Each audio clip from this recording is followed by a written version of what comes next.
The temperature that night was 8 degrees. I know because I checked my phone 3 times while I stood on the porch in my socks, watching my father turn the deadbolt from the inside. I was 17 years old. I had nowhere to go. I called my grandmother. She picked up on the second ring. I told her what happened. There was a pause, not long, maybe 4 seconds, and then she said one word. What my parents did not know was that earlier that same evening, before I ever made that call, Lillian Ashworth had already placed a different call to her attorney. And the paperwork he filed that night transferred $4.2 million into a trust that carried my name and only my name. Their cruelty did not cost them a daughter. It cost them everything they had spent 30 years building. Before I continue, let me know where you are watching from in the comments below. Hit like and subscribe if you have ever been made to feel like a burden by the very people who were supposed to protect you. My full name is Rachel Ann Foster, and I grew up in a house that looked perfect from the street. That part matters. The house was a colonial on Birchwood Lane in Greenwich, Connecticut. 4 bedrooms, white trim, a wraparound porch my mother decorated with seasonal wreaths. We had a cleaning service that came on Thursdays. My father drove a silver Mercedes. My mother chaired the Winter Gala for the Greenwich Children's Foundation 3 years running. From the outside, we were exactly the kind of family people assumed had nothing wrong with them. Inside, there were 2 children and 2 entirely different childhoods. My brother Brandon was born 14 months after me, and from the time he could walk, the architecture of our family organized itself around him, not in ways that were obvious at first. It started small. Brandon's baseball schedule took priority over my piano recitals. Brandon's friends were always welcome for dinner. Mine needed advance notice. When Brandon broke a neighbor's window with a lacrosse ball, my father paid for it quietly and said, "Boys will be boys." When I came home, 30 minutes past curfew at 15, I was grounded for 3 weeks and made to write a letter of apology to both my parents for the anxiety I had caused them. I understood the system by the time I was 12. I just didn't have a word for it yet. My mother called me independent as though it were a mild character flaw. She said I didn't need as much as Brandon did, that I was naturally self-sufficient. What she meant was that she had decided, somewhere early on, that I could be left to manage on my own. So she left me to manage on my own. My father was more direct. He had certain expectations for the Foster name, and Brandon was the one being groomed to carry them. Gerald Foster had built a mid-sized commercial real estate firm over 20 years, Foster Holdings, headquartered in Stamford, and the plan, never stated aloud but always present, was that Brandon would step in after business school. I was not part of that plan. I was not asked whether I wanted to be. What saved me was Lillian. My grandmother on my mother's side, Lillian Ashworth, lived 40 minutes north of us in a farmhouse outside Ridgefield that she had owned since 1971. She was 71 years old when I was 17, and she was the sharpest person I have ever known. She had run her late husband's textile import business for 11 years after he died, doubled its revenue, then sold it at exactly the right moment in 1998. She never talked about the money. She talked about contracts, leverage, the difference between what a document says and what it means. She was the one who first asked me what I wanted to do with my life, and actually waited for the answer. I told her I thought I wanted to be a lawyer. I was 14. She didn't smile the way adults smile when children say something they find charming. She nodded slowly and said, "That suits you." Then she asked me what kind. I said I didn't know yet. She said, "Find out." So I spent the next 2 summers reading everything I could find about different areas of law in the Ridgefield Library while Lillian made iced tea and occasionally leaned over my shoulder and said, "That part there. That's the part that matters." She never told my mother what we talked about during those visits. My mother assumed I was helping Lillian with yard work. At home, the rules were clear even when unspoken. Brandon's college fund was discussed openly at the dinner table. My parents talked about campus visits, about which business programs had the best alumni networks, about whether Duke or Georgetown was the better fit. My future was not discussed. When I brought up college applications in the fall of my junior year, my mother said we'd figure it out, and my father said nothing and looked at his phone. I applied to 6 schools on my own, using the family computer at 5 a.m. before anyone else was awake, and I paid the application fees from money I had saved, working weekend shifts at a sandwich shop on Greenwich Avenue. I got into 3 schools. I didn't tell my parents until the letters arrived. My mother says, "Well, you should have talked to us first." My father said, We'll see what we can do about financing. Brandon, who was in the kitchen opening a bag of chips, said nothing at all. That was February. By December of that same year, I was standing on the front porch in my socks in 8-degree weather, and the conversation about financing was over. What led to that night began at dinner on a Tuesday in early December. Brandon had come home from a weekend with his friends, claiming $40 was missing from the jacket he'd left on the mudroom hook. He looked at me when he said it. Just looked at me, the way he always looked at me when something went wrong, and my parents followed his gaze the way they always did. I said I hadn't touched his jacket. My father asked if I was sure. I said yes. My mother said, "Well, money doesn't just disappear." My father said, "Rachel, if you needed money, you could have asked." I said I didn't take it. Brandon said he was pretty sure he knew what had happened to it. That was all it took. My father stood up from the table. His voice was controlled, which was somehow worse than if he had shouted. He said he was not going to tolerate dishonesty in his house. I said I was not being dishonest. He said I had until the end of the evening to pack a bag. My mother sat very still and looked at her plate. Brandon took another bite of his dinner. I packed one bag. It took me 11 minutes. I called Lillian from the porch because she was the only person I knew who would pick up. She did. She listened. She said, "Come." Then she hung up and made another call. One I didn't know about until 15 years later. I walked 3 blocks to a gas station and called a cab. I had $62 in my wallet. I did not cry until I was inside the cab, and then only for about 90 seconds, because I had learned a long time ago that crying in that house accomplished nothing, and the habit had become hard to break even when I was somewhere else. I did not know, sitting in that cab, that my grandmother had just changed everything. I did not know that by the time I arrived at her farmhouse, a trust document bearing my name had already been set in motion. That Lillian Ashworth had been watching and waiting for a moment that she had, with quiet precision, prepared for years before it arrived. I only knew that she met me at the door with a cup of tea and a spare room with a flannel quilt, and that for the first time in longer than I could remember, I felt like I was somewhere I was supposed to be. The Greenwich Children's Foundation's Winter Gala was held every year on the second Saturday of December at the Riverside Yacht Club. My mother had chaired it for 3 consecutive years, which meant our household spent the 6 weeks leading up to it in a state of controlled frenzy. Seating charts on the dining room table, catering calls during dinner, my mother on the phone, with florists at 7 in the morning while still in her robe. It was the social event she was most proud of. The room held 240 people. Tickets were $1,200 a plate. The year I turned 17, the gala fell on December 9th. 4 days before my father locked the front door. I was expected to attend. Not as a guest exactly, more as a prop. Brandon wore a blazer and stood next to my father and shook hands with men who ran insurance companies and law firms. I wore a navy dress my mother had selected and stood slightly behind my mother and smiled when introduced and was otherwise invisible. That year, something shifted. A man named Edward Hartley was at our table. He was a senior partner at Whitmore and Associates, one of the larger estate planning firms in Fairfield County, and he had known my grandmother for years. He was in his mid-60s, silver-haired, the kind of man who asked questions and then actually listened to the answers. He sat down next to me during the salad course and asked what I was planning to study. I said law. He said, "What kind?" I said I was thinking about estate planning and trust law. He set down his fork and looked at me with an expression I didn't know how to read at the time. Later, I would understand it.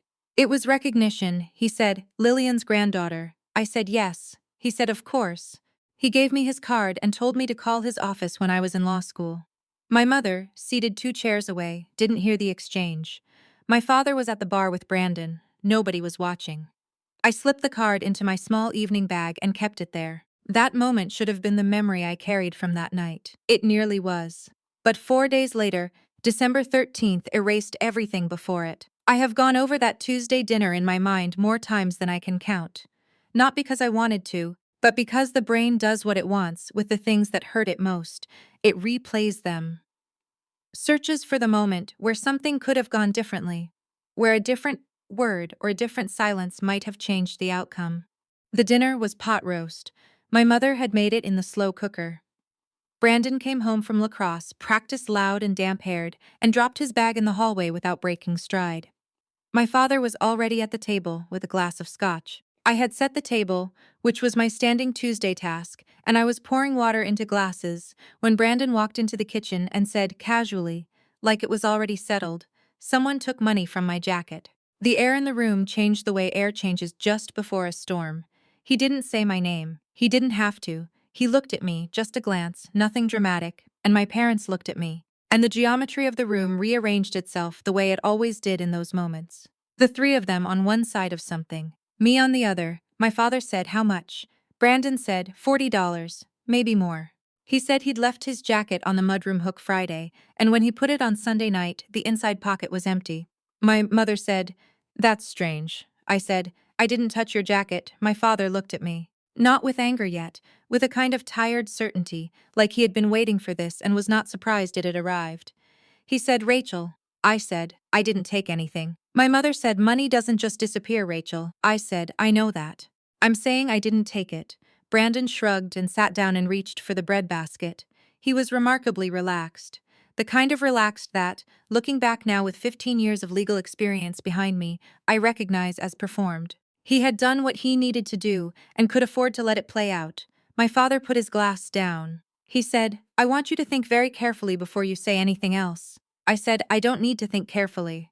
I know what I did and I didn't do, and I didn't take $40 from Brandon's jacket." My father said, "We've had issues before with things going missing." I said, "What issues?" He said, "Your mother's earrings last spring." I stared at him. My mother's earrings had been found in the back of her own jewelry drawer 2 weeks after she'd reported them missing, and looked at me with that particular expression. Nobody had apologized. Nobody had mentioned it again.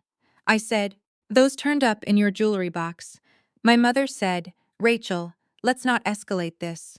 I said, "I'm not escalating anything. I'm asking why we're referencing something that turned out to be nothing as though it's evidence of something." My father stood up. He was not a man who raised his voice often, and he didn't raise it then.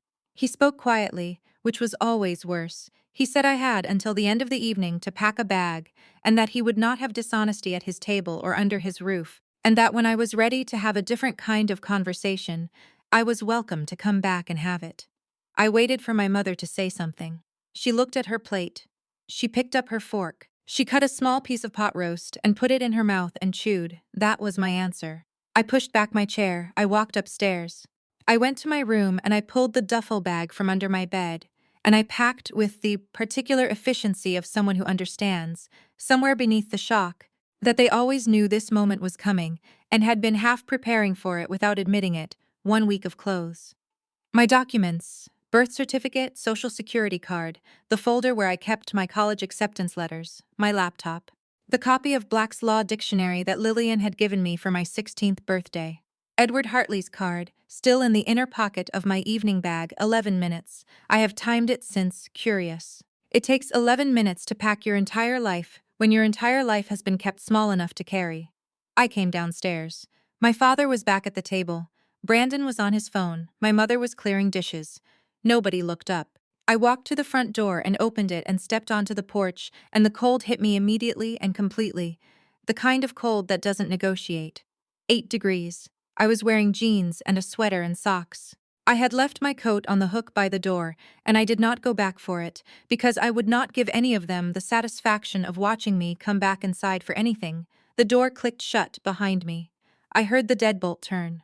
I stood on that porch for approximately 90 seconds, looking at the street, at the neighbors' Christmas lights reflecting off the snow, at the silver Mercedes in the driveway, at the warm yellow light coming through the dining room window where my family was finishing pot roast on a Tuesday night. Then I took out my phone and called Lillian. She picked up on the second ring. I told her what had happened. My voice was flat. I had already used up my 90 seconds of feeling it. She listened without interrupting. When I finished, there were 4 seconds of silence. I counted them, then she said, "Come," and she hung up. I did not know she immediately dialed a second number. I did not know she spoke for 22 minutes to Edward Hartley, who was not just a family acquaintance, but had been Lillian's personal attorney for 19 years. I did not know that she told him.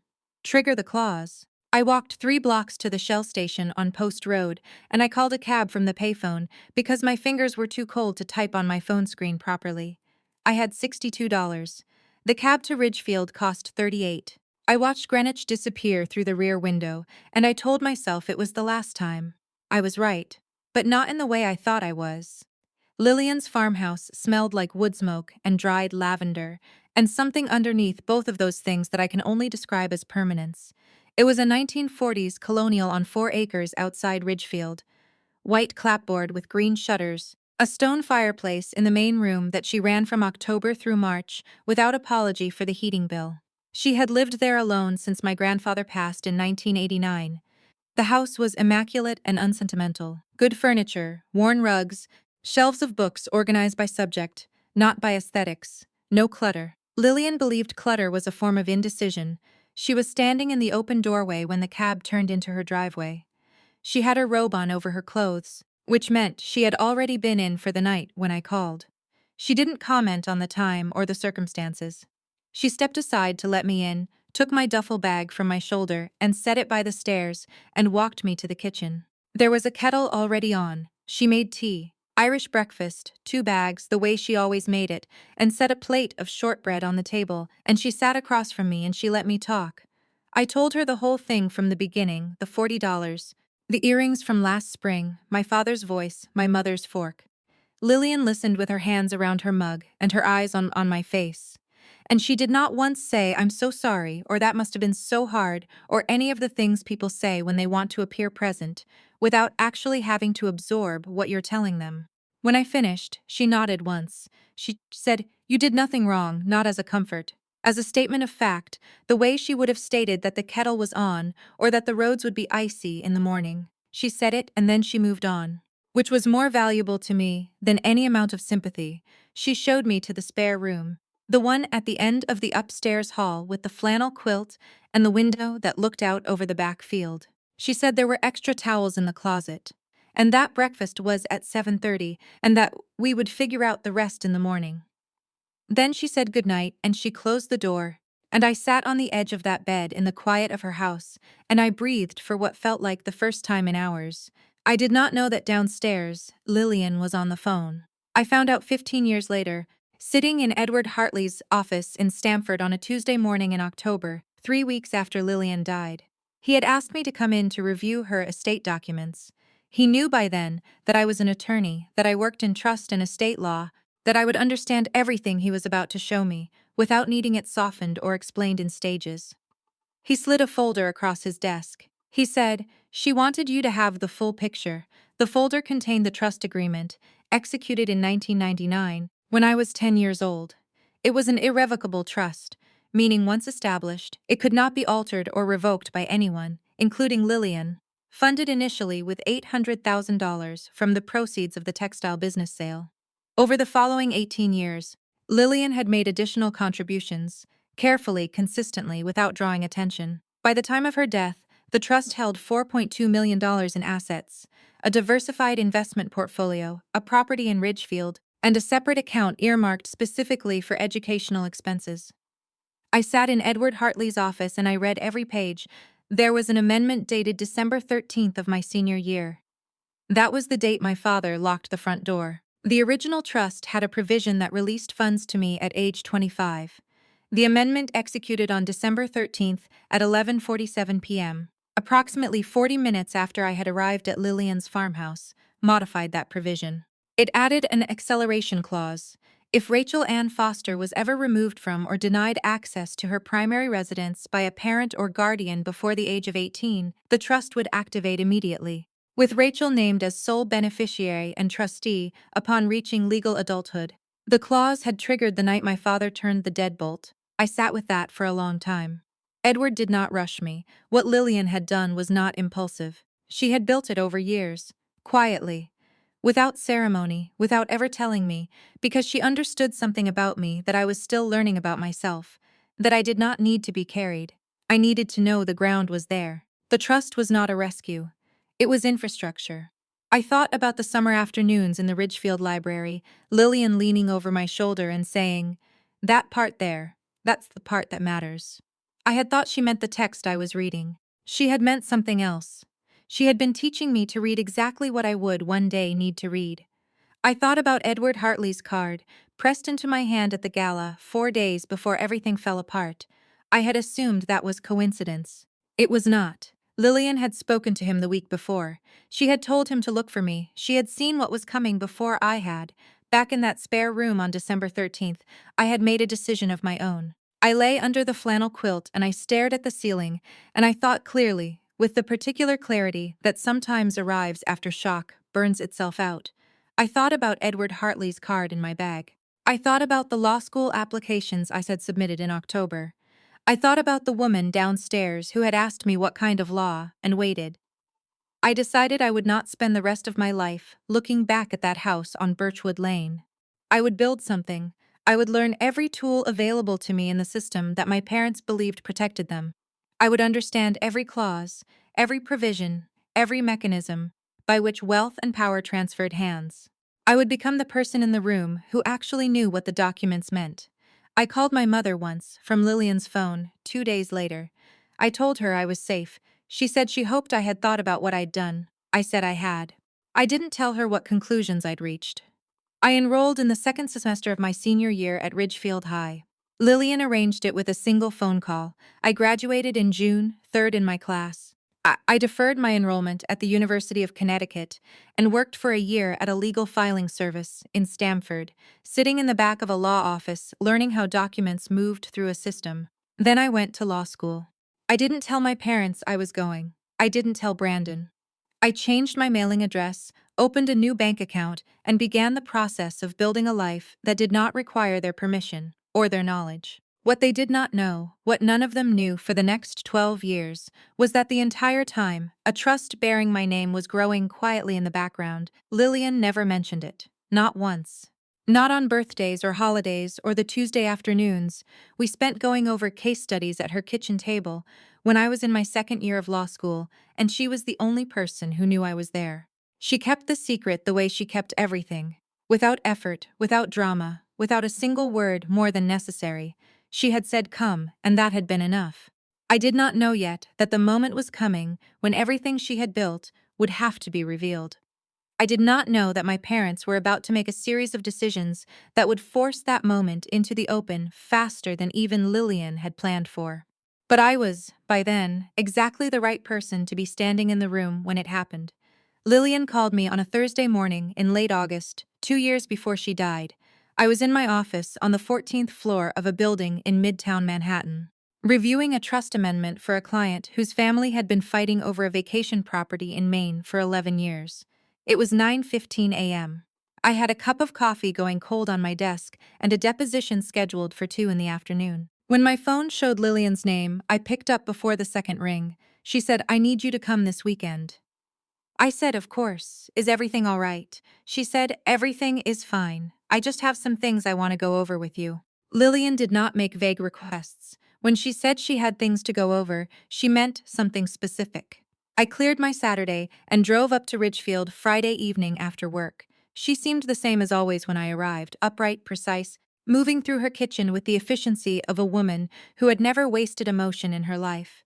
She made dinner, roast chicken, green beans, bread she had baked that afternoon, and we talked about a case I was working on, and a book she had been reading about the 1970s textile industry, and whether the red maples in her back field were going to peak early that year. She did not mention the reason she had asked me to come until Saturday morning.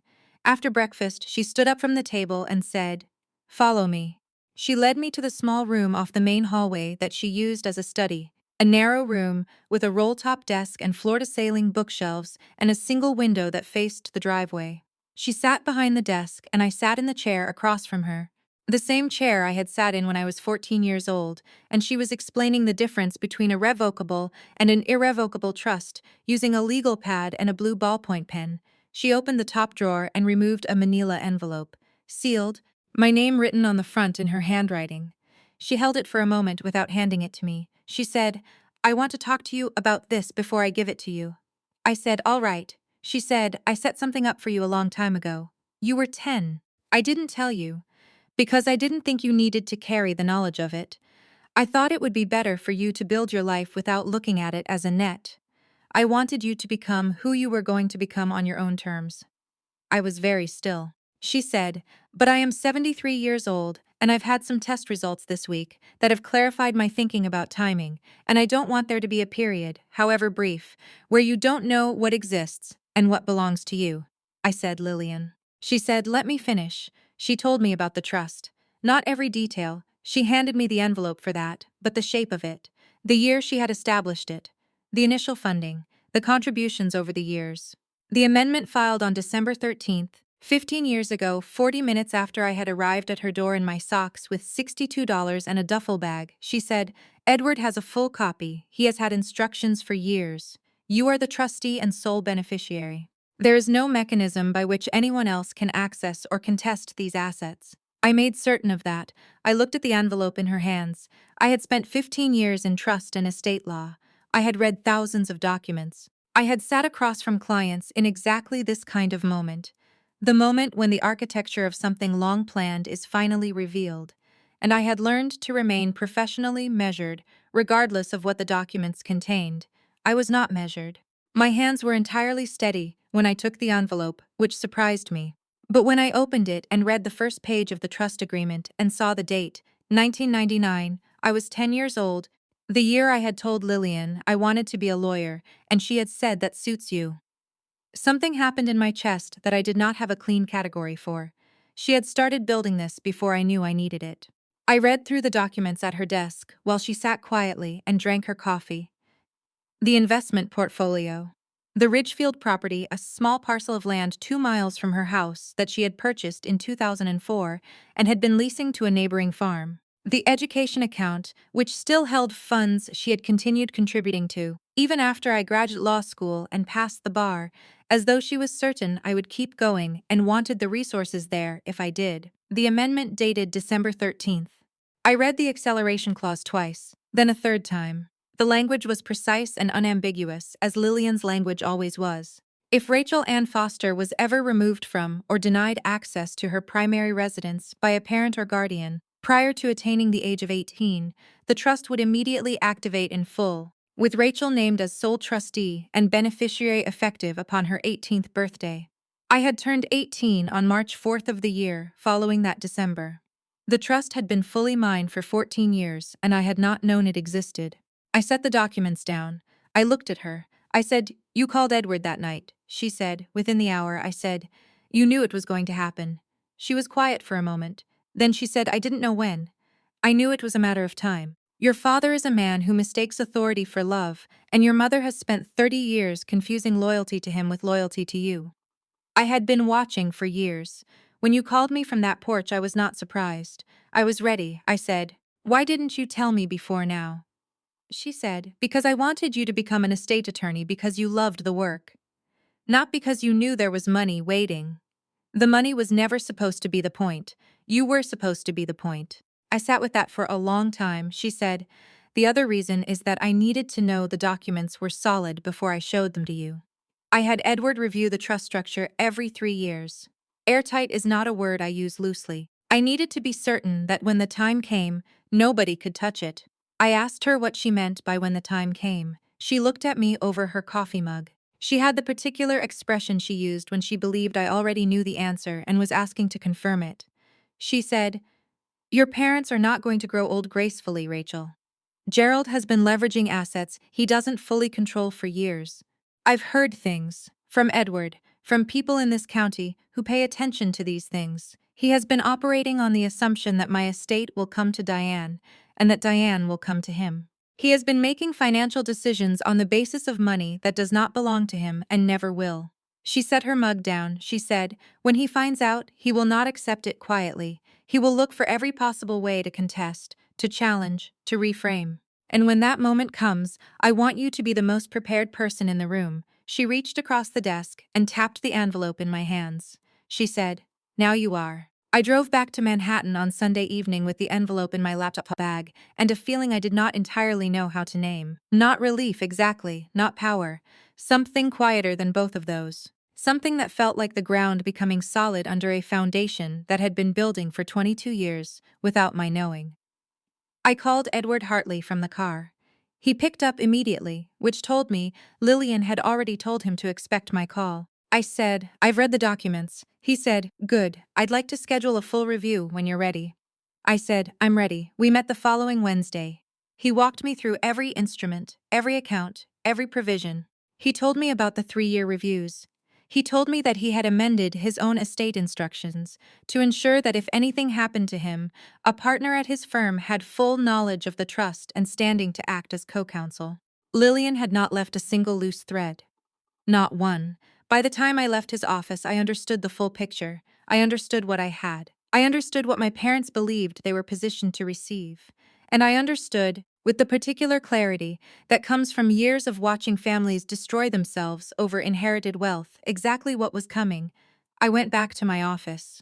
I sat at my desk with my cold coffee and the documents in my bag, and I thought about a 14-year-old girl in a library in Ridgefield, reading about eat law while her grandmother made iced tea and said, that part there, that's the part that matters. She had been right. That was always the part that mattered.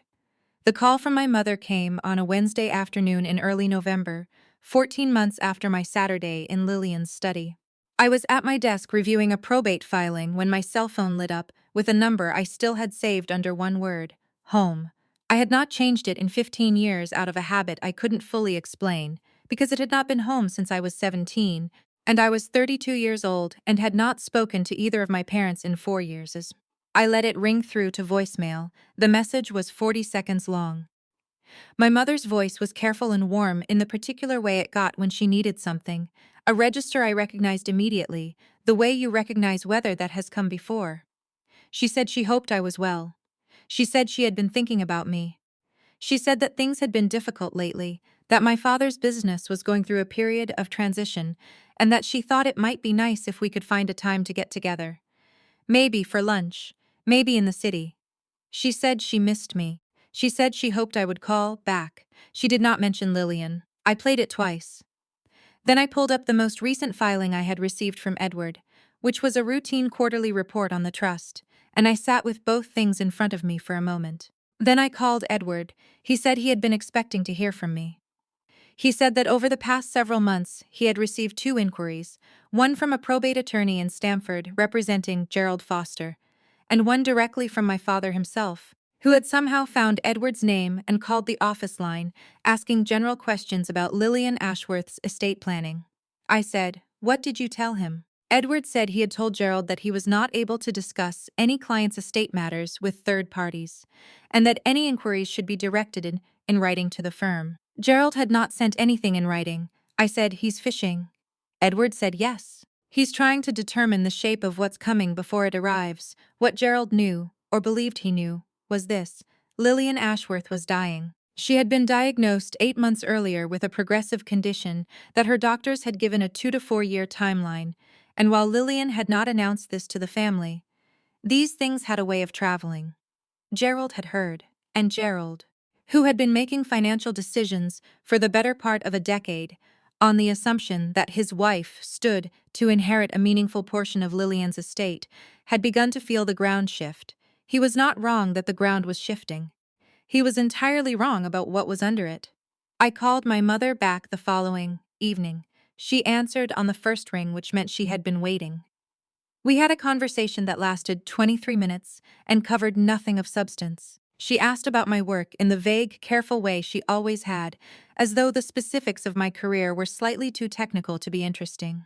I asked about Brandon, who was now CFO of a mid-sized real estate investment firm in Stamford, a position he had obtained through my father's connections and maintained through my father's continued proximity to the people who wrote the checks. My mother said Brandon was very busy, very successful, that he and his wife had just put a deposit down on a house in Darien. She said, "We all thought you might want to come for Thanksgiving." I said, "I appreciate the invitation." She said, "It would mean a lot to your father." I said I would think about it and let her know. I did not go to Thanksgiving. I went to Lillian's. It was the last Thanksgiving. Lillian was well enough to cook, and she cooked all of it. The turkey, the stuffing with fennel and sausage that she had been making since before my mother was born, the cranberry relish from a recipe she kept on a handwritten index card tucked inside the cover of a cookbook from 1962. We ate at the long table in her dining room with 2 of her neighbors and Edward Hartley and his wife. And afterward, Lillian and I sat by the fire. And she told me about the first Thanksgiving she and my grandfather had spent in this house 52 years ago, when the furnace had broken and they had eaten wearing their coats and laughed about it every year afterward until he died. She was quiet for a while after that. Then she said, "Gerald called me." I looked at her. She said, "2 weeks ago." He was very pleasant. He asked how I was feeling. He asked whether I needed anything. He said Diane was worried about me and wanted to make sure I was being looked after properly. I said, "What did you say?" She said she had told him she was being looked after very well, thank you, and that she was tired and needed to rest. She said, he asked about my affairs, whether I had a good attorney, whether I had thought about updating my documents given my health. She paused. He suggested that it might be simpler for everyone if Diane had power of attorney, so that she could manage things without the burden falling on me. I said, "What did you tell him?" Lillian looked at the fire. She said, "I told him that my affairs were in excellent hands and that my documents were exactly as I wished them to be." She said, "Then I told him I needed to go and I hung up." I sat with that. The audacity of it had a particular texture. Not surprising exactly, but clarifying.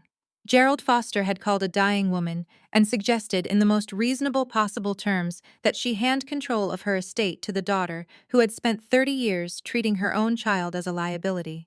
He had done it gently, helpfully, as a service. The way a man does when he has convinced himself that wanting something badly enough makes it reasonable to reach for. I said, "He's going to escalate." Lillian said, "Yes." I said, "We should talk about how we want to handle that." She nodded. She said, "I've already spoken to Edward. There are some additional steps he's taking. I want you to know what they are." We spent the next 2 hours going over it. Edward had prepared a supplemental letter of instruction to accompany the trust, clarifying Lillian's intent and preemptively addressing any grounds for contest. He had also prepared an affidavit, signed by Lillian, witnessed, and notarized, attesting to her full mental capacity and the absence of any undue influence in the creation or management of the trust.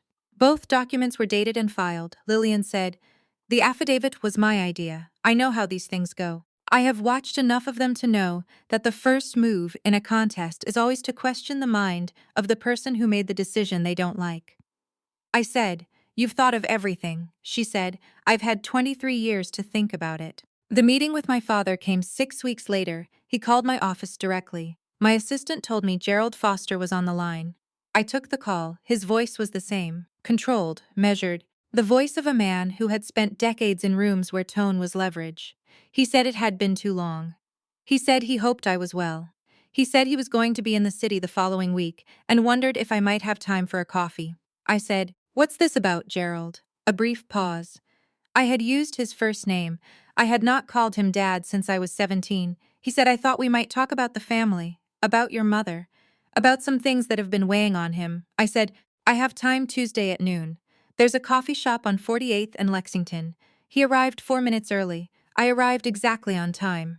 He was wearing a charcoal overcoat, looked older than I remembered, the kind of older that comes from years of low-grade stress rather than age alone. He stood when he saw me. He smiled. He said I looked wonderful. I said thank you. I ordered a black coffee. I did not order food. I was not there to have lunch. He talked for 10 minutes about nothing important. The drive down, Brandon's new house in Darien, my mother's health, which was fine. I let him talk. I had learned a long time ago that when someone needs something from you, they will always tell you what it is if you give them enough silence to fill. He said, "Your grandmother isn't well." I said, "I know." He said, "It's been hard on your mother. She worries. She wants to make sure everything is handled properly, that Lillian is comfortable, and that the estate is managed in a way that protects the family." I said, "The estate is being managed very competently." He said, "Of course. Of course it is." He leaned forward slightly. He said, "I just want to make sure, and I say this as your father, Rachel, as someone who wants what's best for you. I want to make sure that when the time comes, things are structured in a way that's fair to everyone." I looked at him across the table. I said, "What would you like, Gerald?" He was quiet for a moment. Then he said, "We thought it might make sense for you to sign a disclaimer. Just a formality, really. Just a document acknowledging that any assets held in your name as part of Lillian's planning were held in trust for the broader family and would be distributed accordingly.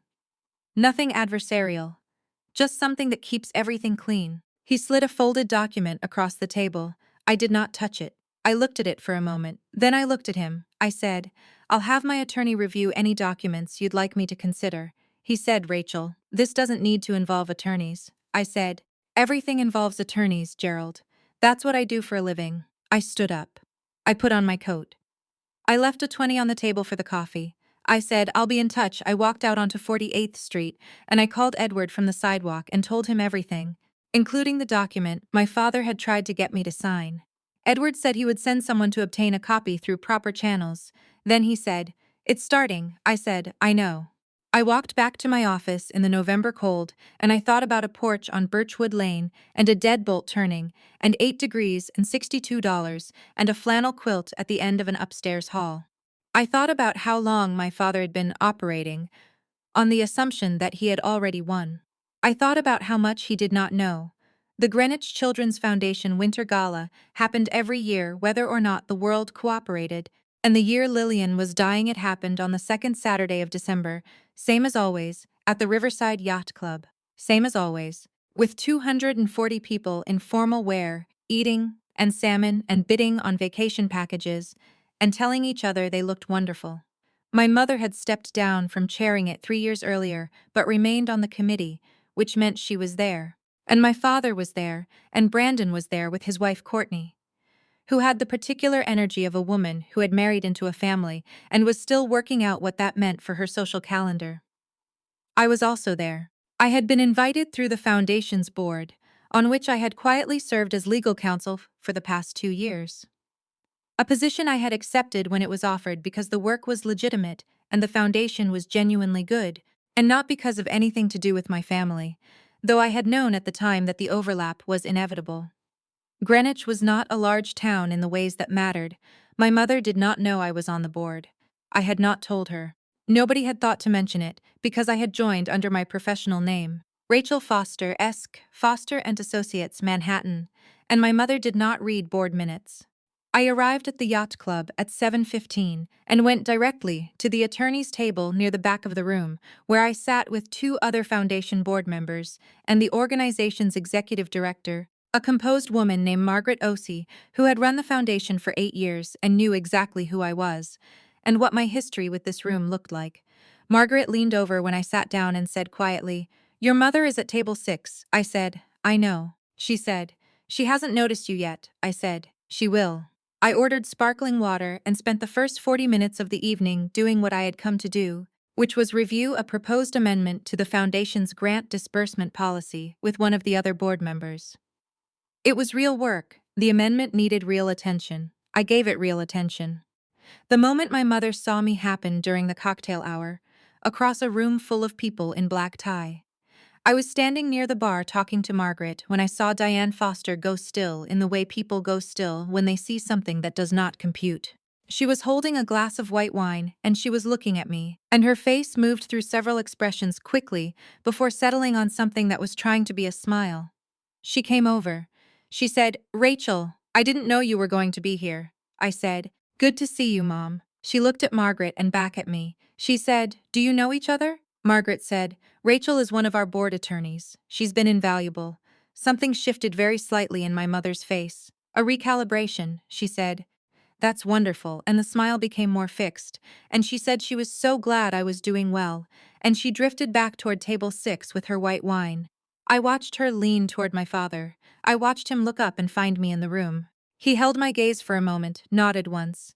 The same measured nod he had given me across his coffee cup on 48th Street, and then looked away. Brandon saw me 20 minutes later and went red in the way he had always gone red when something surprised him, and he didn't want it to show. He raised his glass from across the room. I raised mine. We did not speak. I returned to my table and my work. What I did not know that evening, what none of the Fosters knew, was that 3 tables away, a man named Richard Alton was eating his salmon and making quiet conversation with the people around him. Richard was a senior investigator with the Financial Crimes Unit of the Connecticut Attorney General's office.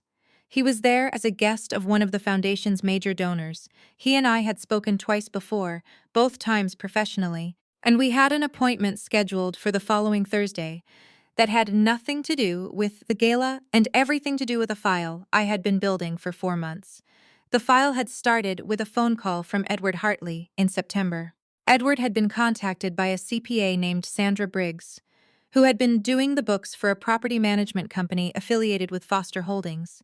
Sandra had noticed, over the course of a routine audit, a series of transactions that concerned her, transfers from a jointly held account that included assets Lillian had placed in Diane's name years earlier as a small, separate gift, entirely distinct from the main trust. These assets were modest, a brokerage account worth approximately $340,000. But Gerald had been withdrawing from that account for the past 18 months to cover what appeared to be cash flow gaps in Foster Holdings. He had not asked Diane's permission for all of the withdrawals. He had, on at least 3 occasions, used documentation that contained Diane's signature on dates when Diane had not signed anything.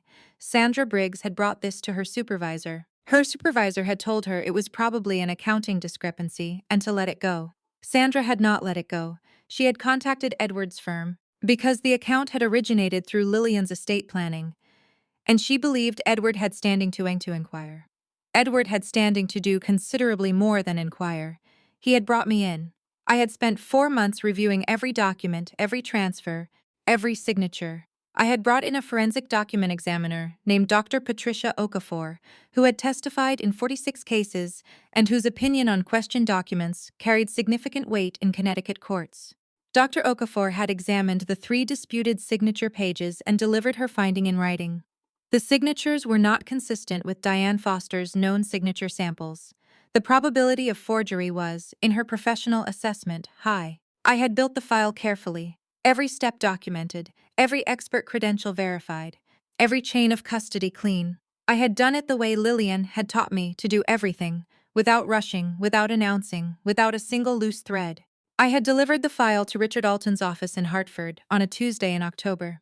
He had called me the following Friday and said, "This is solid." I had said, "I know," at the gala. Richard Alton ate his salmon and made conversation and gave no indication that anything was in motion. That was professionalism, and I respected it. I ate my own dinner and reviewed the foundation amendment and made small talk with Margaret about the silent auction results. My mother stopped by my table once more, near the end of the evening, when people were collecting coats and saying goodbyes. She said it had been so lovely to see me. She said perhaps we could have lunch before the holidays. She said my father would love to catch up. I said, "I'll check my calendar." She touched my arm briefly, the way she had always touched me, lightly, from a slight distance, as though making contact without fully committing to it.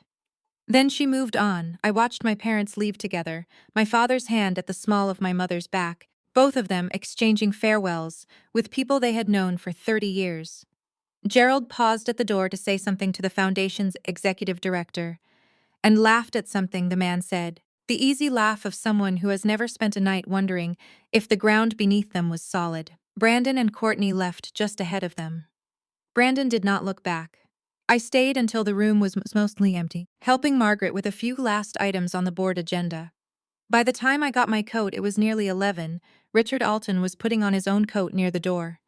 He looked at me once, briefly, and nodded. The nod of a professional who knows exactly where things stand and is not in a hurry, because hurry is for people who haven't done the work. I nodded back.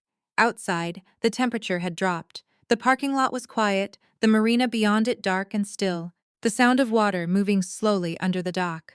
I stood for a moment before getting in my car, and I breathed the cold air, and I thought about Sandra Briggs, who had noticed something wrong and had not let it go, and Dr. Okafor and her 46 cases, and Edward Hartley and his 19 years of meticulous preparation, and a woman in a farmhouse in Ridgefield who had said that part there, that's the part that matters.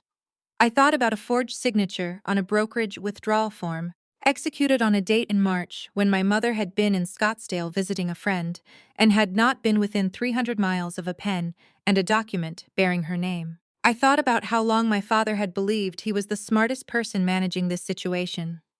I got in my car. I drove back to the city. The file was already in Richard Alton's office. The appointment was already in my calendar. And Gerald Foster had just spent an evening in a room that contained both his daughter and a financial crimes investigator, and had no idea that either of them had been watching him for months. Lillian died on a Tuesday morning in February, at home, in the farmhouse outside Ridgefield, in the bed she had slept in for 52 years. I was there. I had been there for the last 4 days, sleeping in the spare room with the flannel quilt, the same room she had put me in when I was 17 years old and had nowhere else to go. Edward Hartley had called me 10 days earlier and said, gently, that it would be soon. I had cleared my calendar, told my assistant I would be working remotely, and driven up on a Friday afternoon with a bag and my laptop and a box of the shortbread Lillian liked from a bakery on Madison Avenue. She was awake for most of those 4 days. Not always talkative, but awake. Present in the way she had always been present, which was completely without distraction. We watched old films in the evenings.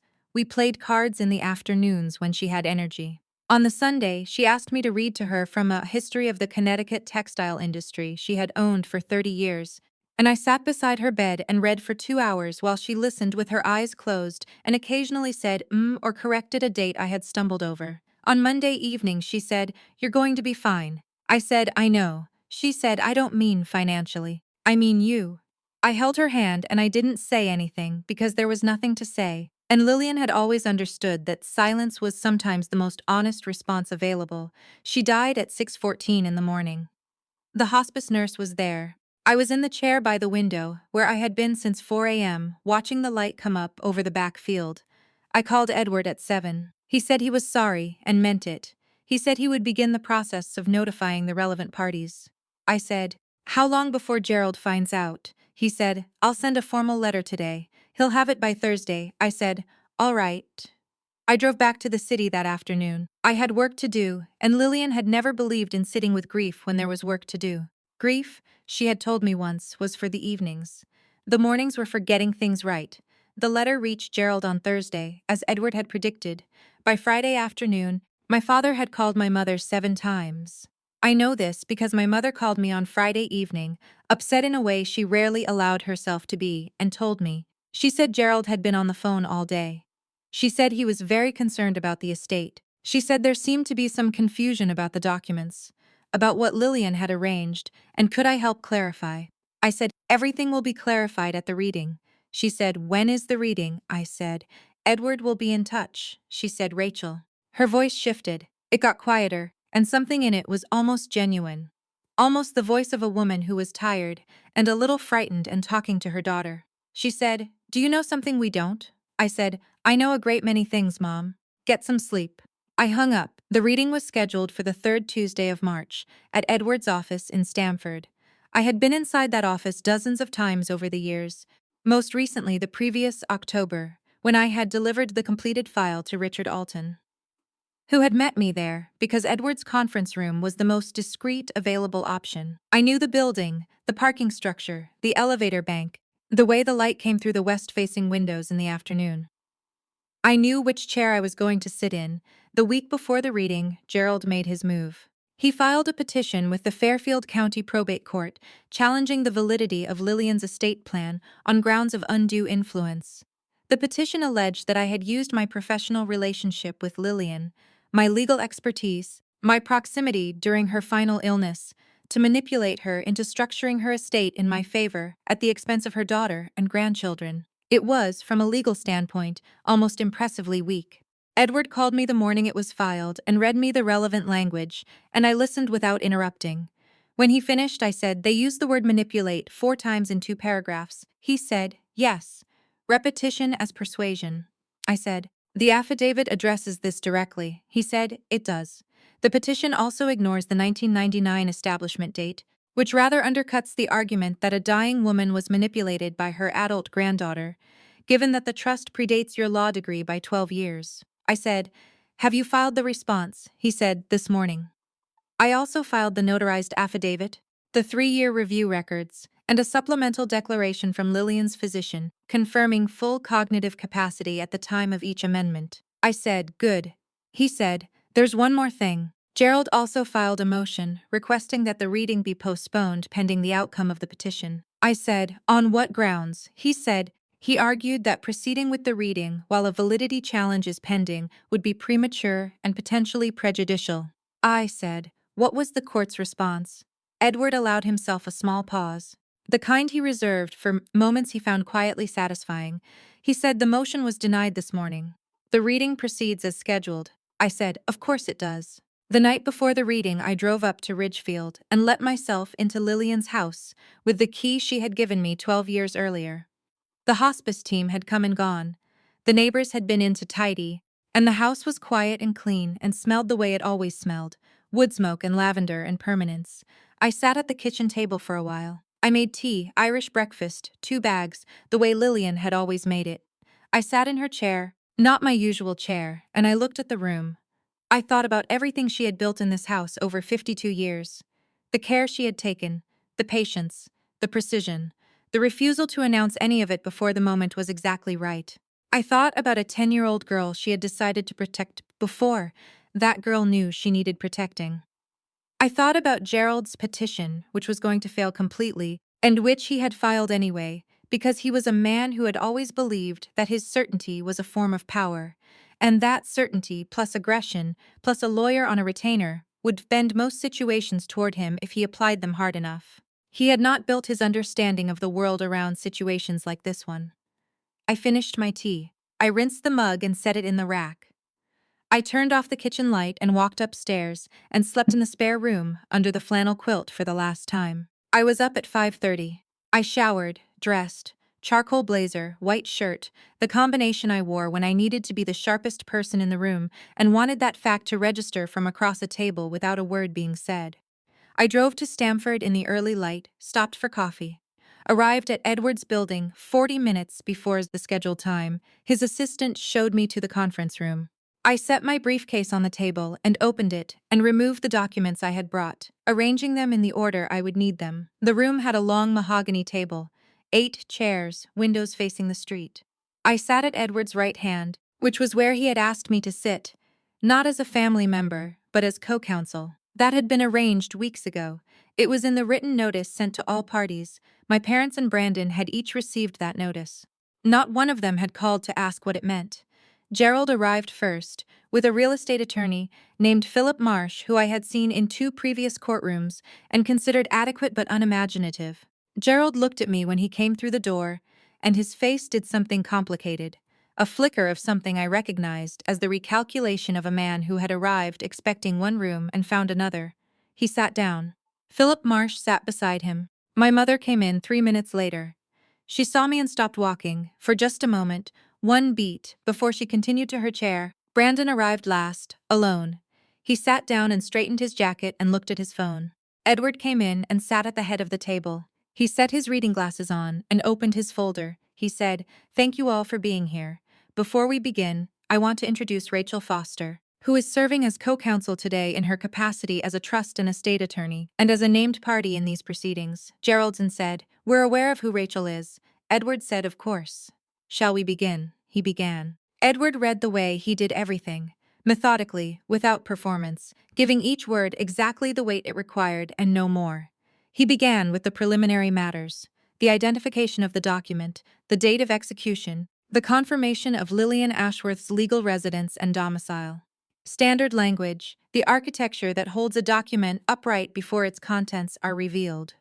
I had heard it hundreds of times in rooms like this one, and it never ceased to function as it was designed to. It slowed the room down, made people listen, created the particular quality of attention that formal language demands. Gerald sat with his hands flat on the table. Philip Marsh had a legal pad and a pen and was writing things down, which was the habit of an attorney who needed the appearance of note-taking to feel useful. My mother sat very still with her hands in her lap. Brandon looked at his phone once, and then put it face down. When Philip gave him a look, Edward moved through the preliminary dispositions first. Lillian had left specific personal property to specific people. Her neighbors received named pieces of furniture she had promised them years ago. Her church received a small cash bequest. A former employee received a sum that made my mother glance up briefly before returning her gaze to the table. Then Edward said, "I will now turn to the primary disposition of the estate." He looked up from the document and removed his reading glasses and held them in one hand, which was a habit he had when he wanted to make direct eye contact with the room. He said, "The primary asset of Lillian Ashworth's estate, established in 1999 and maintained continuously to the date of her death, is an irrevocable trust designated the Lillian M. Ashworth Family Trust. The sole named beneficiary and trustee of this trust is Rachel Ann Foster." The room did not react immediately. That is almost always how it goes. The information lands and the mind takes a moment to process what it means before the body responds. Gerald's hands, flat on the table, pressed down slightly. The knuckles went a shade paler. My mother made a small sound.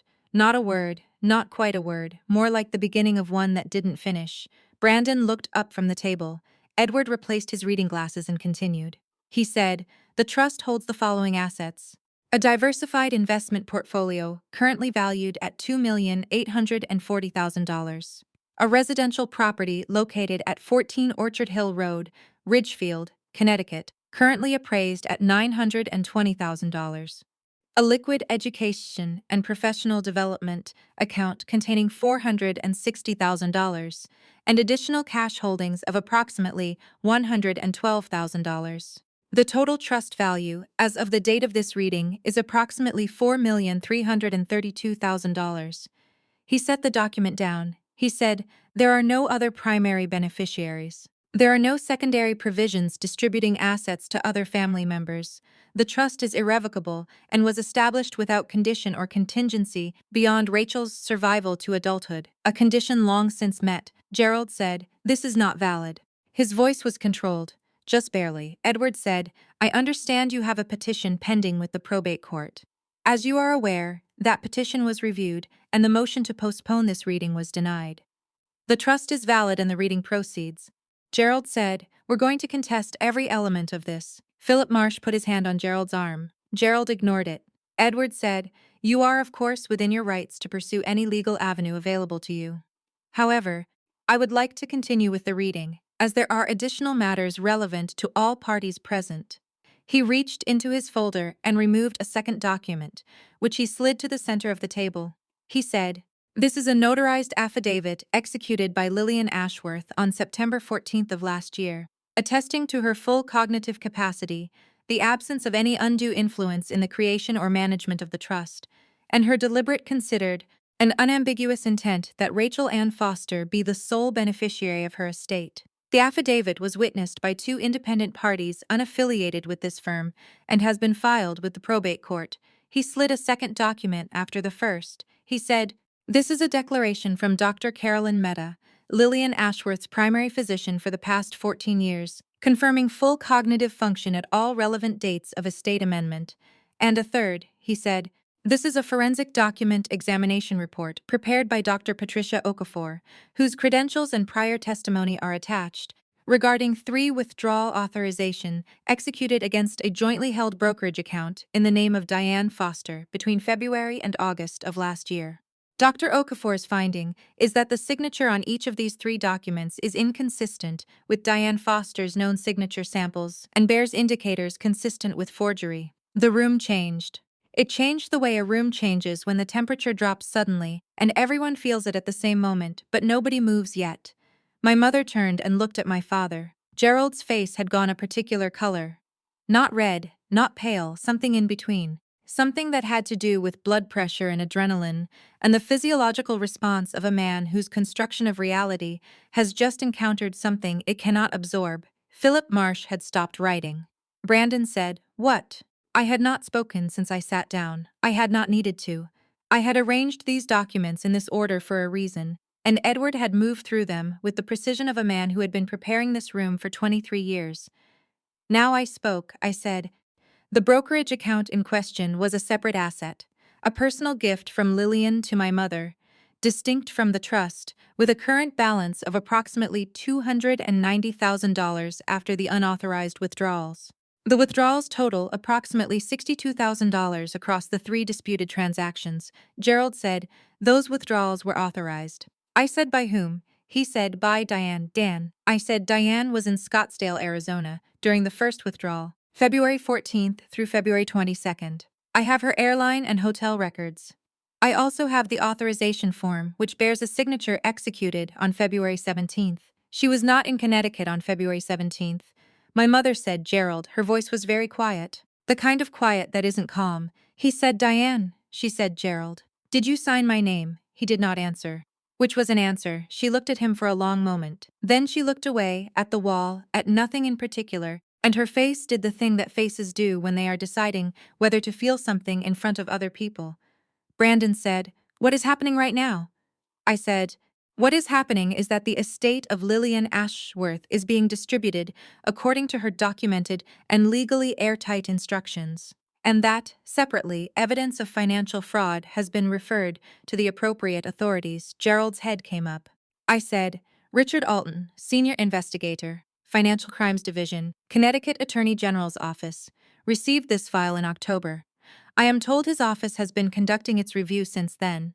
I expect you'll be hearing from them formally. If you haven't already, Philip Marsh leaned toward Gerald and said something quietly into his ear. Gerald did not move. My mother said this. She stopped. She tried again. She said, this is a lot to take in. I said, I know. She said, did you know about the trust? Before Lillian told you, I said no. She told me 2 years ago. She had been waiting for the right time. My mother looked at the table. She said she never told me it existed. I said no, she didn't. What I did not say, what I did not need to say, because it was already in the room, was that Lillian had known exactly what she was doing when she kept the trust from Diane. Not as punishment. Not out of cruelty. Out of the clear-eyed understanding that Diane had spent 30 years choosing Gerald over her own daughter, and that any money passing through Diane's hands would pass through Gerald's hands shortly after, and that Rachel was the one who needed protecting. Lillian had understood the architecture of this family better than anyone inside it. Brandon said, so there's nothing. There's just nothing for us. I said, Lillian left specific personal bequests. Those are detailed in the document Edward read. Beyond those bequests, the estate was structured as she intended. He said, she had $4 million and she left it all to you. I said she had $4 million and she left it to me. Yes. She built that trust over 23 years. She was very deliberate about it. He said, because you're a lawyer. I said, because she decided to, Brandon. He looked at me for a long moment. I looked back. There was nothing in his face that I recognized as grief. There was frustration and calculation and the expression of a man who is running numbers and not liking the results. There was no grief for a woman who had made fennel stuffing and played cards and read history books and built something quiet and strong and lasting. That told me everything I needed to know about whether the outcome of this reading was unjust. Gerald stood up. His chair pushed back and the sound of it against the floor was the loudest thing in the room. He said, this is not over. Edward said, I understand. Please have any future correspondence directed to this office. Gerald looked at me. His face was a controlled version of something that was not controlled underneath. He said, you did this. I said, Lillian did this. I just read the documents correctly. Philip Marsh gathered his papers and stood. He said something to Gerald in a low voice. Gerald did not move for a moment, stood at the end of the table, hands at his sides, looking at me with the expression of a man confronting the specific failure of a plan he had believed was foolproof. Then he walked out. Philip followed. The door closed. My mother remained seated. She was looking at the table, at the documents in the center of it, at the forensic report that bore her husband's implicit signature more clearly than any of the forged ones. She said, Rachel.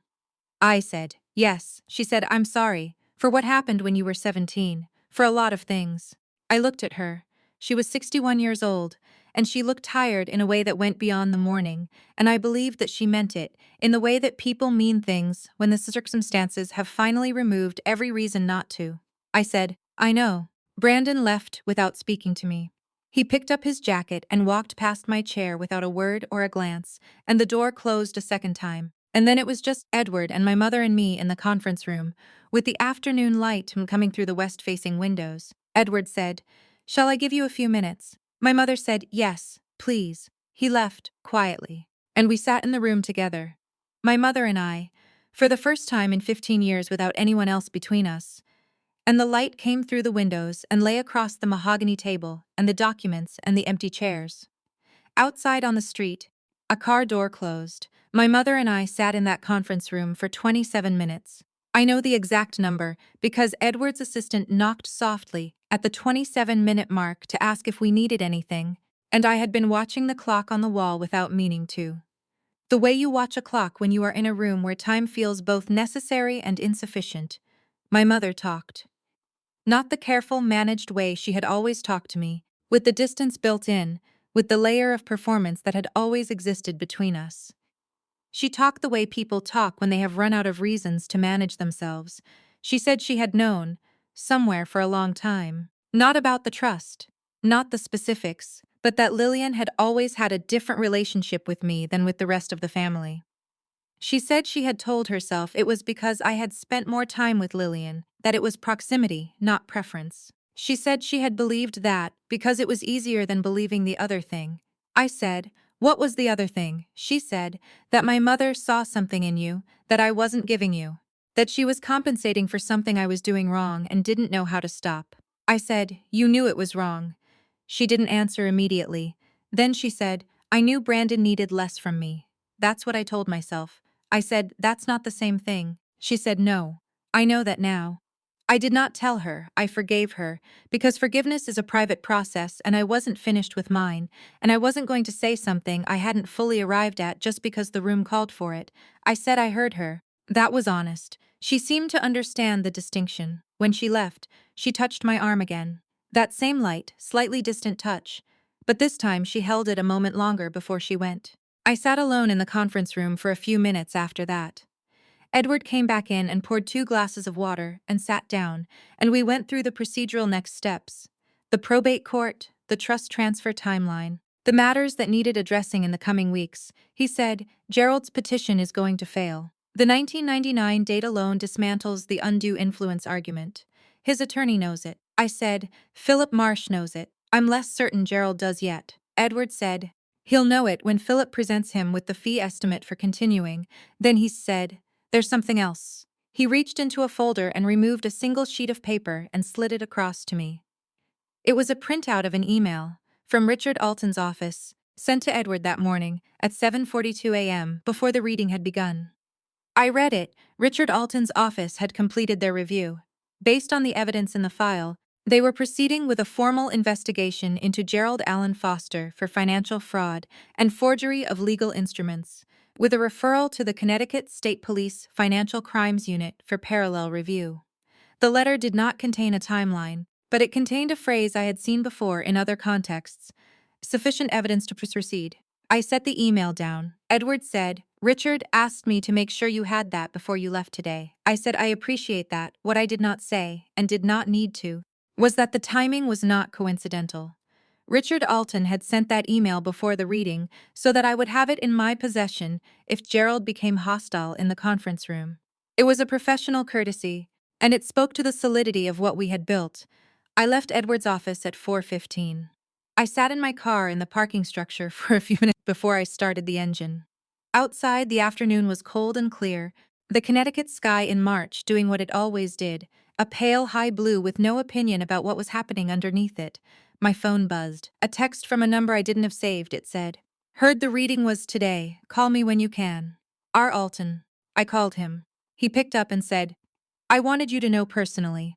We executed a voluntary interview request this afternoon at 2 p.m. Gerald Foster came in with Philip Marsh and a criminal defense attorney he had retained this morning, which tells you something about how prepared he was for this." I said, "What happened?" He said, "The interview lasted approximately 90 minutes. At the conclusion, we informed Gerald that we would be proceeding with a formal criminal complaint. Philip Marsh requested 48 hours before any public action. We agreed to 24. I said, so by tomorrow afternoon." He said, "By tomorrow afternoon." I thanked him and ended the call. I started the engine and drove out of the parking structure into the late afternoon light of a Tuesday in March. And I thought about Gerald Foster sitting across a table from a financial crimes investigator at 2 p.m., 90 minutes after the reading, with a criminal defense attorney beside him that he had hired that morning. I thought about the $40 that had never been missing from a jacket pocket. I thought about my mother's fork against her plate. I thought about $62 and a cab to Ridgefield and flannel and Woodsmoke and 2 bags of Irish breakfast tea and a woman who had said come and meant it in every possible way a word can mean a thing. The formal criminal complaint was filed the following afternoon at 3:17 p.m. Richard Alton's office released a brief statement to the Connecticut press that named Gerald Allen Foster and referenced charges of forgery of legal instruments and financial fraud. The statement did not mention my name. I had asked for that, and Richard had honored it.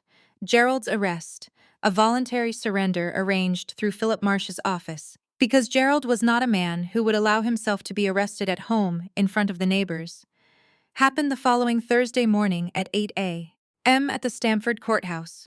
He arrived in his charcoal overcoat, the same one he had worn to the coffee shop on 48th Street. Philip Marsh was beside him. By noon, it was in the local news. By evening, it was in the Hartford Courant. By the following morning, it had made the business pages of two regional publications that covered Connecticut real estate, because Gerald's firm had enough of a footprint that his charges were considered relevant context for anyone doing business with Foster Holdings. Brandon called me at 9:30 that evening. I let it go to voicemail. He said, "I don't know what you want from us. I don't know what you think this accomplishes." He stopped. He started again. He said, "He's our father." He said, "You didn't have to go this far." I listened to the message twice. Then I deleted it. I had not gone to the authorities.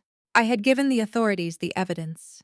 There is a distinction, and it is not a minor one, and it is exactly the kind of distinction that separates a responsible professional from someone acting from personal grievance. Gerald had forged documents. Gerald had committed fraud. I had documented it and given the documentation to the people whose job it was to act on it. What happened after that was the system functioning as it was designed to function. Lillian would have called that the law working correctly. She would have said it without satisfaction, without drama, as a simple statement of fact. The preliminary court hearing was set for 6 weeks out.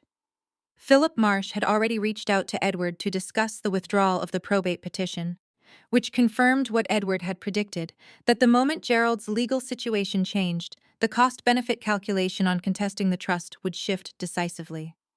The petition was formally withdrawn 11 days after the reading. My mother called me on a Saturday morning, 3 weeks after the arrest. She said she had retained her own attorney. She said she was filing for divorce. I said, "I think that's a sound decision." She said, "Rachel." I said, "Yes." She said, "I know I don't have the right to ask you for anything." I said, "What do you need?" She said, "I don't know yet. I just wanted you to know that I'm—" She stopped. She said, "I'm trying to figure out who I am without him telling me who that is. I've been doing that for 35 years, and I don't know what's left." I said, "That's a hard thing to figure out." She said, "Yes." I said, "You have time." She said, "I hope so." We stayed on the phone for a while after that, not saying much, and I thought about the woman on the other end of the line, who had looked at her plate and not said a word while her daughter was put out in the cold, and I thought about how long a person can live inside a choice they made in one silent moment, and I thought about whether those choices can be unmade or whether the best that's available is something different, not unmade, but lived alongside with honesty for whatever time remains. I did not have a clean answer.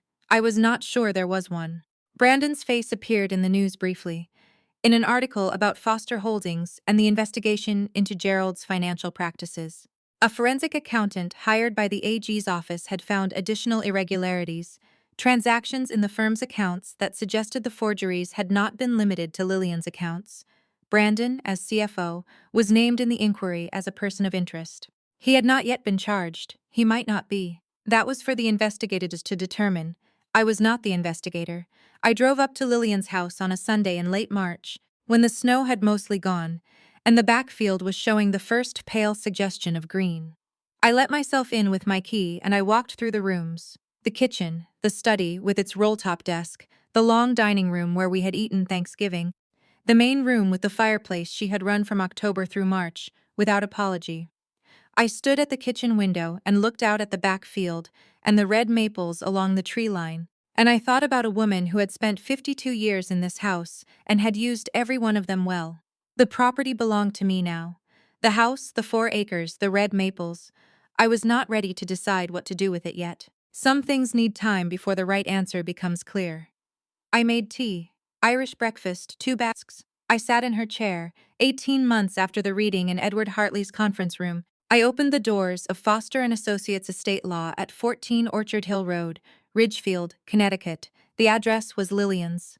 I had spent 8 months renovating the farmhouse carefully, the way Lillian would have done it, without rushing, without overreaching, preserving what was worth preserving, and changing only what needed to change. The main room became the reception area, the stone fireplace intact, the bookshelves refinished and restocked with legal texts, alongside the history books Lillian had kept. The study with the roll-top desk became my private office, the desk cleaned and oiled, and still in its original position, facing the window that looked out over the driveway. The back rooms were converted into 2 associate offices and a conference room with a long oak table that I had commissioned from a craftsman in Woodbury. I kept the flannel quilt. It was on a chair in my office, folded. It was not decorative, it was a reminder. The office opened on a Thursday in October, which was the month the Connecticut maples peaked. I had hired 2 associates, both women in their early 30s, both exceptional, both the kind of people who had learned early that competence is not the same as protection, and that understanding the law is one of the most durable forms of self-defense available. I had told them both that story at their respective final interviews, and neither of them had found it unusual, which confirmed I had hired correctly. My first client walked in at 9 a.m. on opening day. Her name was Sandra Briggs. She was the CPA who had noticed the irregular withdrawals in Foster Holdings accounts 3 years earlier and had not let it go. She had left her firm 6 months after she reported the irregularities. Not fired, exactly, but managed out in the quiet way that organizations manage out people who cause inconvenience by being correct. She had spent the intervening time consulting independently and building a client base, and she needed an estate plan for a business she had incorporated, and a trust for her 2 daughters. I gave her the first appointment of the first day as a deliberate choice. She had been the beginning of everything that followed. It seemed right that she be the beginning of this too. Gerald's trial concluded 11 months after his arrest. He was convicted on 4 counts of forgery of legal instruments and 2 counts of financial fraud. The forensic accountant's investigation into Foster Holdings had uncovered additional misappropriation. Transfers from company accounts into personal holdings, carried out over a period of 6 years, totaling approximately $1.1 million. The charges were amended accordingly. He was sentenced to 4 years, with the possibility of parole after 22 months, and ordered to pay restitution of $840,000 to the identified victims, which included Diane Foster, legally, through her attorney, and the firm's former business partners, 2 of whom had filed civil suits that settled out of court. Philip Marsh presented the defense competently. It was not enough. The documentation was too thorough, the forensic evidence too clean, the timeline too clearly established. One of the jurors, interviewed briefly by a Hartford Courant reporter after the verdict, said the thing that struck her most was that the records were meticulous. She said it seemed like someone had been watching and keeping track for a long time. I read that quote on a Tuesday morning at my desk in Lillian's study, and I set my coffee down and I sat with it for a moment. Someone had been watching and keeping track for a long time. Yes, that was accurate. Brandon was not charged. The AG's investigation found insufficient evidence to support criminal charges against him individually, though the civil suits against Foster Holdings named him in his capacity as CFO. He settled his portion quietly in the spring, the terms undisclosed. He resigned from the firm before the settlement was finalized. The last I heard, he was consulting for a commercial property group in New Jersey. Having relocated from the Darien house he and Courtney had purchased with such confidence 2 years earlier, I did not follow his situation closely. I had enough of my own. Foster Holdings itself did not survive. The reputational damage from the criminal proceedings, combined with the civil suits and the forensic audit findings, was too comprehensive. The firm was dissolved in a structured wind-down 14 months after Gerald's conviction. The assets were liquidated, the clients redistributed, the silver Mercedes sold at auction for $11,000. The house on Birchwood Lane, the colonial with the white trim and the seasonal wreaths and the wraparound porch, the house where my father had turned a deadbolt at 11 p.m. on a Tuesday in December while I stood on the other side in my socks, went on the market in March of the following year as part of the asset liquidation. My attorney purchased it on my behalf on a Wednesday afternoon in April. I did not move in.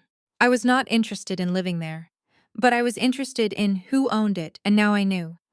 I donated it 6 months later to a nonprofit organization that ran transitional housing for young people aging out of the foster care system in Fairfield County. The organization converted it into a 4-bedroom residence, clean and warm, with a wraparound porch and a small library inside and a case manager on staff 5 days a week. I attended the opening. I did not make a speech.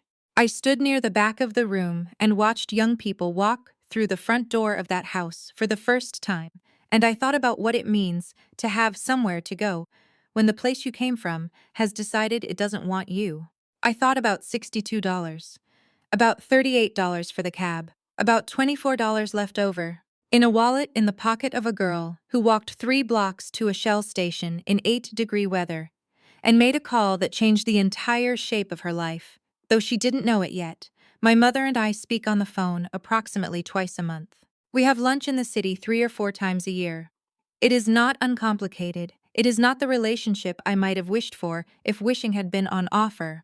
But it is honest, which is more than it ever was, and honesty is where everything useful has to start. She came to the office opening in October. She stood in the main room and looked at the fireplace and the bookshelves and the legal texts beside Lillian's history books, and she said, she would have loved this. I said, I know. That's why I did it here. She nodded. She did not cry, because she was her mother's daughter in that way at least. And we stood together in the room that Lillian had filled with wood smoke and permanence for 52 years, and we were quiet, and that was enough. Edward Hartley attended the opening too. He was 73 years old now, recently retired from active practice, and he stood by the window in the study and looked at the roll-top desk and the chair across from it where I had sat as a 14-year-old asking what kind of law. And he said, she was very proud of you. I said, she showed me what to build. He said, you built it. I thought about that for a long time afterward. The distinction between being shown what to build and building it. Both things were true. Lillian had given me the ground, the trust, the education, the long, steady preparation of a woman who planned in decades. But I had shown up at Ridgefield High School in the second semester of my senior year and graduated third in my class. I had filed those law school applications at 5 a.m. at a family computer that was not mine and paid those fees from sandwich shop money. I had sat across from Edward Hartley and learned everything he was willing to teach me, and called him back the next day with follow-up questions, and built a practice that could stand on its own in any room. Lillian had taught me to read the part that matters. I had done the reading the day I signed the final paperwork, transferring the Birchwood Lane house to the nonprofit. I drove home to Ridgefield in the late afternoon and pulled into the driveway of my office, of Lillian's house, and sat for a moment with the engine off. The red maples along the backfield were at full peak, October orange and entirely themselves, indifferent to the particularities of the year. I thought about a word. One word, spoken into a phone on a December night in 8-degree cold by a woman who had already made every necessary preparation, who had done everything that needed to be done, who simply needed her granddaughter to know where to come. Come. Not you will be all right. Not I have something for you. Not I built something in your name 23 years ago, and it's been growing ever since, and when the time comes, you will be the most prepared person in the room. Just come. And I had come, and I had stayed, and I had built something worth coming back to. That was enough. That was more than enough. I want to leave you with something real, because this story, though the names and specifics are mine alone, is about something that belongs to all of us. Most of us have been that girl on a porch at some point, locked out of something we thought was ours, standing in the cold and wondering if we counted. The families that do this to us are not always dramatic. Sometimes it's a fork against a plate and a silence where a word should have been. Sometimes the damage is in what was never said. But here is what I know. The people who love you quietly are often doing the most. The ones who ask what kind and wait for the answer. The ones who say come without needing to explain why. The ones who are building something for you even before you know you need it built. Pay attention to those people. Learn what they are teaching you. And when the time comes, and it will come, be the most prepared person in the room. If this story stayed with you, I want to hear from you in the comments. Tell me about someone who showed up quietly when it mattered. Hit like if you've ever had to rebuild from something that should never have been broken in the first place. And subscribe, because there are more stories where this one came from. And every one of them is about the same thing in the end. It's about who built the ground under your feet, and who you became because of it.